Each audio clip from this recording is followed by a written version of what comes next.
കാപ്പൻ, താങ്കൾക്ക് വരാൻ വൈകിയതിൽ ക്ഷമിക്കണം. ഇതിപ്പോൾ ഡോക്ടർ പറയുന്ന പ്രതികരണം, അതിനോടുള്ള രാഷ്ട്രീയ പ്രതികരണങ്ങളെല്ലാം താങ്കൾ കണ്ടു കഴിഞ്ഞു. മെഡിക്കൽ കോളേജുകളുടെ അവസ്ഥ താങ്കൾക്കും അറിയാവുന്നതാണ്. അപ്പോൾ എവിടെ നിന്ന് തുടങ്ങണം എന്നതിലല്ലേ ഇനി ഒരു സംശയം വേണ്ടതുള്ളൂ? ഞാൻ നമ്മുടെ പ്രേക്ഷകരെ ഒരു കാര്യം ഒന്ന് ഓർമ്മിപ്പിക്കുക.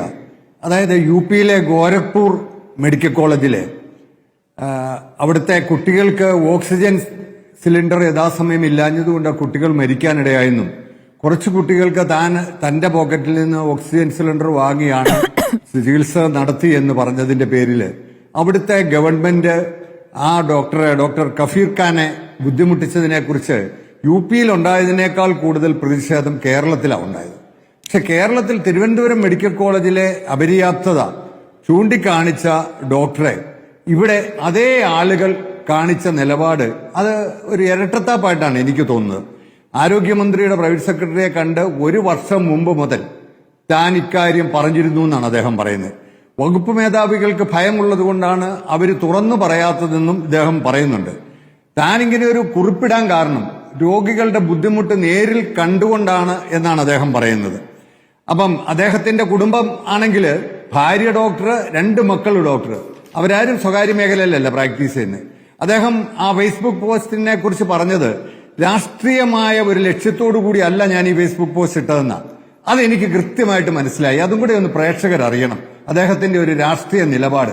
കേരളത്തിലെ ഒരു മെഡിക്കൽ കോളേജിലെ ഡോക്ടർമാരും നിലമ്പൂര് ഉപതെരഞ്ഞെടുപ്പ് നടന്നതിന് ശേഷം ഇങ്ങനെ ഒരു ഫേസ്ബുക്ക് പോസ്റ്റ് ഇട്ടിട്ടില്ല.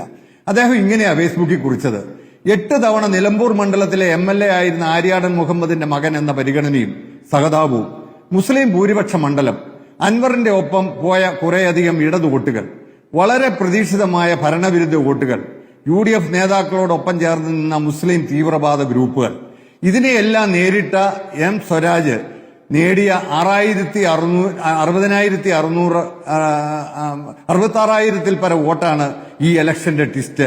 വളരെ മികച്ച പെർഫോമൻസ്. ഇതിട്ട ഈ ഡോക്ടറുടെ രാഷ്ട്രീയ വിധേയത്വം ആരോടാണ് എന്ന കാര്യത്തിൽ ഇപ്പോൾ ഏതാണ്ട് പ്രേക്ഷകർക്ക് മനസ്സിലായി കാണും. അപ്പം അദ്ദേഹം പറഞ്ഞ ഒരു കാര്യം, ഒരു ഇടതുപക്ഷ കുടുംബത്തിൽ നിന്ന് വന്ന ആളായിട്ട് പോലും അദ്ദേഹത്തെ ഇങ്ങനെയാണ് ഇവർ കൈകാര്യം ചെയ്യുന്നതെങ്കിൽ എനിക്ക് തോന്നുന്ന അദ്ദേഹം പറഞ്ഞ മെഡിക്കൽ കോളേജില് ഉപകരണങ്ങൾ ഇല്ല ശസ്ത്രക്രിയക്കെന്ന. ജനങ്ങളുടെ കയ്യിൽ ഒരു ഉപകരണമുണ്ട്. ആ ഉപകരണം ഉപയോഗിച്ച് അവരൊരു ചെറിയ ശസ്ത്രക്രിയ നിലമ്പൂര് നടത്തി. അവരൊരു മേജർ ശസ്ത്രക്രിയ അടുത്ത 2026 നടത്തിയാൽ എന്തായിരിക്കും സ്ഥിതി എന്ന് നമ്മളൊന്ന് മനസ്സിലാക്കണം. സ്മൃതി, ഒരു കാര്യം ഞാൻ ഇപ്പൊ തന്നെ പറയാം. 1 മാസത്തിനകം കോഴിക്കോട് മെഡിക്കൽ കോളേജിലെ ആരോഗ്യ രംഗത്തെക്കുറിച്ച് നിങ്ങൾക്ക് ചർച്ച നടത്തേണ്ടി വരും. അതിന്റെ കാരണം അവിടെ 242 PG ഡോക്ടർമാര് ഹൗസ് സർജൻസി കഴിഞ്ഞു പോയി. ഇനി അടുത്ത ആളുകളെ കിട്ടണമെങ്കിൽ സെപ്റ്റംബർ പകുതിയാവും. നമുക്കറിയാം, നമ്മുടെ മെഡിക്കൽ കോളേജുകളിലൊക്കെ ഒരു 2 മണി കഴിഞ്ഞു കഴിഞ്ഞാൽ പിന്നെ അവിടെ രോഗികളെ നോക്കുന്നത് മുഴുവൻ ഈ PG ഹൗസ് സർജൻസുമാരാണ്. അവര് ദിവസങ്ങൾ തന്നെ, ചില ആളുകളൊക്കെ 2 ദിവസം അടുപ്പിച്ച് വരെ ജോലി ചെയ്യേണ്ട ഒരു സ്ഥിതിയുണ്ട്. അപ്പം 56-ാമത്തെ വയസ്സിൽ 365 ദിവസത്തിൽ 360 ദിവസം ജോലി ചെയ്ത ഡോക്ടറാണ് ഇദ്ദേഹം. അദ്ദേഹത്തിന്റെ ഹാജർ റെക്കോർഡ് അങ്ങനെയാ പറയുന്നത്. അപ്പം അത് മാത്രമല്ല, അദ്ദേഹം പ്രൈമറി സ്കൂൾ മുതൽ PG വരെ സർക്കാരിന്റെ ഔദാര്യത്തിൽ അല്ലെങ്കിൽ ജനങ്ങളുടെ നികുതിപ്പണം ഉപയോഗിച്ച് പഠിച്ച ഒരു വ്യക്തി എന്ന നിലയിൽ അദ്ദേഹത്തിന് ഒരു സോഷ്യൽ കമ്മിറ്റ്മെന്റ് ഉണ്ടെന്നുള്ള കാര്യത്തിൽ യാതൊരു തർക്കവുമില്ല. ഞാൻ ചോദിക്കുന്നത് ഏതെങ്കിലും ഒരു പ്രത്യേക സർക്കാരിന്റെ കാലത്ത് വരുന്ന വീഴ്ചയായിട്ടാണോ ഈ സിസ്റ്റത്തിലെ വീഴ്ചകളെ കാണേണ്ടത്? കാരണം UDF കാലത്തെ വീഴ്ചകളുടെ ലിസ്റ്റ് എടുത്ത് CPM കേന്ദ്രങ്ങളും അത് പ്രചരിപ്പിക്കുന്നുണ്ട്. അന്ന് വന്ന പത്രവാർത്തകൾ, അന്ന് വന്നിരിക്കുന്ന മുഖപ്രസംഗങ്ങൾ, അതൊക്കെ തന്നെ അവർക്കും ഒരു വാദമായി വരും. ആ വാദം തുടരുമ്പോൾ അങ്ങോട്ടും ഇങ്ങോട്ടും തർക്കിക്കുക എന്നതിനപ്പുറം ഒന്നും നടക്കുകയില്ല. ഇപ്പോൾ അറിയേണ്ടത് എങ്ങനെയാണ് ഈ സിസ്റ്റം ഫെയിലിയർ ഉണ്ടാകുന്നത്? അതൊരു രാഷ്ട്രീയ നേതൃത്വത്തിന്റെ ഇടപെടൽ കൊണ്ട് ഉണ്ടാക്കുന്ന ഒരു ഫെയിലിയർ ആണോ?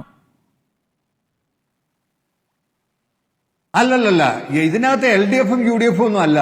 ഞാൻ റിപ്പോർട്ടറിന്റെ ചർച്ചയിൽ സാമ്പത്തിക പ്രതിസന്ധിയെ കുറിച്ച് പറഞ്ഞ ബൈറ്റ് ഉണ്ടെങ്കിൽ നിങ്ങൾ എടുത്തു നോക്കിക്കൂ. നമ്മൾ കഴിഞ്ഞ 1990 മുതൽ പറയുന്ന ഒരു കാര്യമുണ്ട്. ഇവിടുത്തെ ധനകാര്യമന്ത്രിമാർ, ആര് ഇവിടെ കേരളം ഭരിച്ചാലും ധനകാര്യമന്ത്രിമാർ എന്നും പറയുന്നത് 1-ാം തീയതി ആകുമ്പോൾ ട്രഷറി പൂട്ടിയാൽ അവരുടെ ആങ്സൈറ്റി എന്ന് പറയുന്നത് ശമ്പളം മുടങ്ങിയെന്നാണ്. കോഴിക്കോട് മെഡിക്കൽ കോളേജിലോ തിരുവനന്തപുരം മെഡിക്കൽ കോളേജിലെ രോഗികൾ മരുന്ന് മേടിക്കാൻ പൈസ ഇല്ലാതെ മരിച്ചുപോയോ എന്നുള്ളത് ഇവിടെ ഇടത് ഭരിച്ചാലും വലത് ഭരിച്ചാലും അവർക്ക് ആർക്കും ഒരു ആങ്സൈറ്റി ഇല്ല. അപ്പം ഇവിടെ നമ്മളൊരു കാര്യം മനസ്സിലാക്കണം. നമ്മുടെ ബഡ്ജറ്റിന്റെ ഏതാണ്ട് 50% തുക ഇവിടുത്തെ ആരോഗ്യത്തിനും അതുപോലെ തന്നെ വിദ്യാഭ്യാസത്തിനും മാറ്റിവെക്കുന്നത്. ഞാൻ അതിന്റെ ഒരു കണക്കൂടെ ഞാൻ പ്രേക്ഷകർക്ക് മനസ്സിലാവുന്ന പോലെ പറയാം. 2022-23 52,275.91 കോടി രൂപയാണ് ഇത്തരത്തിൽ നമുക്ക് ആരോഗ്യ വിദ്യാഭ്യാസ രംഗത്ത് നമ്മൾ മുടക്കിയത്. അതിനകത്ത് ആകെ തിരിച്ചു കിട്ടിയത് 676.85 കോടി രൂപയാണ്. അതായത് ഈ മെഡിക്കൽ കോളേജിലെ പേ അവാർഡ് കൊടുക്കുന്നതും ഫീസിന്റെ കാര്യത്തിലുമൊക്കെ. അതേസമയം അത് 72-73 അത് 5.5% തിരിച്ചു കിട്ടിയിരുന്നു. ഇപ്പോൾ അത് കിട്ടുന്നത് നമുക്ക് തിരിച്ചു ലഭിക്കുന്നത് 1.3%. ഇത് 5% ആയിരുന്നെങ്കിൽ, അല്ലെങ്കിൽ 72 പോലെ ആയിരുന്നെങ്കിൽ 2,513 കോടി രൂപ കിട്ടിയേനെ. തമിഴ്നാട്ടിലൊക്കെ 6.8 കോടി രൂപ തിരിച്ചു കിട്ടുന്നുണ്ട്. ഇത് പറഞ്ഞാൽ ഉടനെ എന്നെ വിമർശിക്കുന്ന ആളുകൾ ഉടനെ ചോദിക്കും എല്ലാവരോടും പണം മേടിക്കണമെന്നാണ്.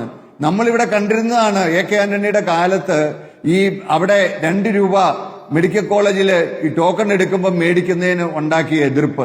അതിനുശേഷം ഇപ്പോൾ അത് തുക കൂട്ടി. ആ തുകയാണ് സത്യത്തിൽ ഇന്ന് പല മെഡിക്കൽ കോളേജിലും എക്യുപ്മെന്റ്സ് മേടിക്കാനൊക്കെ ഉപകരിക്കപ്പെടുന്നത്.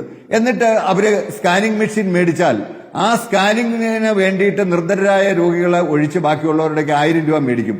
അപ്പോഴേക്കും നമ്മുടെ സ്വകാര്യ മേഖല അവിടെ മേടിക്കുന്നത് 4,000-5,000 രൂപയാണ്. അങ്ങനത്തെ ചില ഗുണങ്ങൾ ഈ ഗവൺമെന്റിന്റെ അല്ലെങ്കിൽ മെഡിക്കൽ കോളേജുകളിലെയും താലൂക്ക് ആശുപത്രികളിലും ഉണ്ടായിരുന്നു. പക്ഷേ അവിടെയൊക്കെ ഇപ്പം മരുന്ന് കിട്ടുന്നില്ല. മെഡിക്കൽ കോർപ്പറേഷന് കുടിശ്ശിക വന്നതുകൊണ്ട് ആ പണം അവര് സപ്ലൈ ചെയ്യുന്നില്ല. അതാണ് ഈ ഡോക്ടർ ചൂണ്ടിക്കാണിക്കാൻ ശ്രമിച്ചതെന്നാണ് ഞാൻ മനസ്സിലാക്കുന്നത്. അതിന് അദ്ദേഹത്തെ ക്രൂശിക്കാൻ അല്ലെങ്കിൽ അദ്ദേഹത്തിന്റെ തലയിൽ മുൾക്കിരീടം വയ്ക്കാൻ ആര് പോയാലും പൊതുസമൂഹം അദ്ദേഹത്തോടൊപ്പമായിരിക്കും എന്നുള്ള കാര്യമാണ് ഈ അവസരത്തിൽ എനിക്ക് പറയാനുള്ളത്. അതുകൊണ്ട് ഈ രാഷ്ട്രീയ കാഴ്ചപ്പാടല്ല ഇതിനകത്ത് വേണ്ടത്. ഇതിനകത്ത് വേണ്ടത് എങ്ങനെ ഈ പ്രതിസന്ധി കാലാകാലങ്ങളിൽ അല്ലെങ്കിൽ ജനങ്ങൾക്ക് കൃത്യമായി ആരോഗ്യ മെഡിക്കൽ കോളേജിൽ ചെന്നാൽ അവർക്ക് പുറത്തുനിന്ന് മരുന്ന് വാങ്ങാതെ പുറത്തുനിന്ന് പഞ്ഞി വാങ്ങിക്കൊടുക്കാതെ എങ്ങനെ ചികിത്സിക്കാൻ കഴിയും എന്നുള്ളതാണ്. അത് ഇന്നത്തെ സാഹചര്യത്തിൽ കേരളം അതിഭീകരമായ സാമ്പത്തിക പ്രതിസന്ധി പോവുക. അങ്ങനെയുള്ള സമയത്ത് ഇവിടെ മറ്റു പല കാര്യങ്ങൾക്ക് വേണ്ടി 100-150 കോടി പണം മുടക്കുന്നതിലാണ് ഞങ്ങളെ പോലെയുള്ളവർ ദുഃഖിക്കുന്നത്. അത് ആ പണം കൂടി മെഡിക്കൽ കോളേജ് പോലെയുള്ള രംഗത്തെ രോഗികൾക്ക് കൊടുത്തായിരുന്നെങ്കിൽ ഒരുപക്ഷെ ഈ ഗവൺമെന്റിന്റെ കിരീടത്തിൽ ഒരു പൊൻതൂവലാകുമായിരുന്നു.